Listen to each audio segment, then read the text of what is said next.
Salut à tous, c'est Apra. On est à Javron-les-Chapelles ce soir pour la soirée Contact. Voilà, pour une soirée cabaret. Donc on a une troupe de cabaret au début et ensuite DJ set en mode soirée dansante. Je vous montre le matériel qu'on a installé ce soir parce que je sais que la vidéo sur les pompiers avec, bon, c'était le gros matos, mais elle vous avait pas mal plu. Donc on se fait un petit tour d'horizon. Donc là c'est plus light, c'est que du matos perso. On commence par la lumière parce que j'aime bien la lumière. On a 6 lear spots, donc on a des 100 watts pour ceux qui connaissent. Des 100 watts prisme.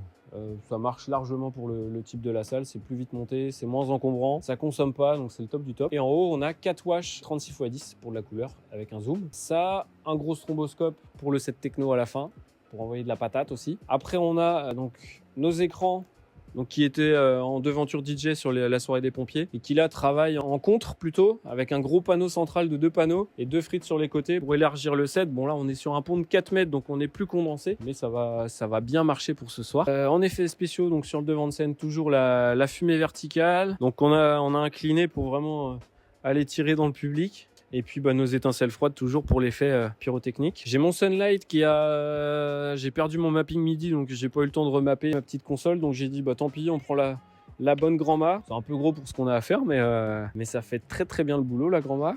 Et puis du coup ça nous permet d'avoir une remote de la Grand-Ma en ArtNet qui nous sort du DMX jusque sur le pôle vidéo, donc elle est en réseau, elle est linkée sur l'ordi vidéo, donc ça me permet de gérer mes médias depuis la Grand-Ma. Et puis du coup l'ordi vidéo qu'envoie en HDMI direct dans le pros et qui envoie dans les écrans. Donc ça c'est vraiment pour la partie visuelle, lumière, écran. Petite astuce aussi, je sais pas si vous l'avez vu. Voilà, donc j'ai fait un tauron, un faisceau de câbles qui comprend donc les LEC, l'électricité, les DMX, et puis j'ai juste pas passé les RJ45 sur les écrans comme des fois ils sont en config différentes. Mais du coup ça nous permet d'avoir juste un faisceau de câbles et de câbler avec, moi j'ai fabriqué des S2 ponts, donc justement pour faire des gouttières sur les structures. Donc ça permet juste de poser le tauron, hop, ils sont déjà à la bonne longueur, il y a les alims, les DMX qui arrivent derrière chaque machine. Du coup ça permet de gagner du temps de câblage notamment. On mettait à peu près 40 minutes quand on avait la dizaine de projecteurs automatiques là-haut. Là tout seul, j'ai mis quoi? J'ai mis 10 minutes. 10 minutes le temps de tirer de câble. Et j'ai rien inventé, hein. C'est les tournées qui font comme ça. Donc voilà, si vous voulez optimiser, c'est pareil sur les totems. Moi j'ai un faisceau qui reprend un DMX et une alim qui descend. Du coup ça me permet de les linker ensemble et puis de gagner du temps de câblage. Ça fait un câble à tirer au lieu de 3. Et puis ensuite, donc en partition,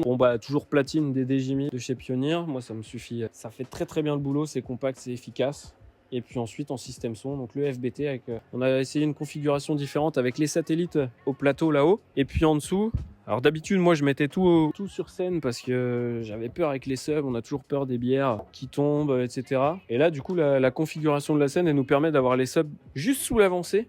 Et puis on a une scène pleine en plus, donc ça évite que ça tourne en dessous. Donc là c'est pépite, c'est vraiment, en plus on a un parquet, donc c'est le top du top. On a vraiment un son super rond, ça percute, c'est vraiment plaisant. Sinon c'est tout. Et puis derrière la partie HF-Free, juste pour les micros HF qui est caché derrière.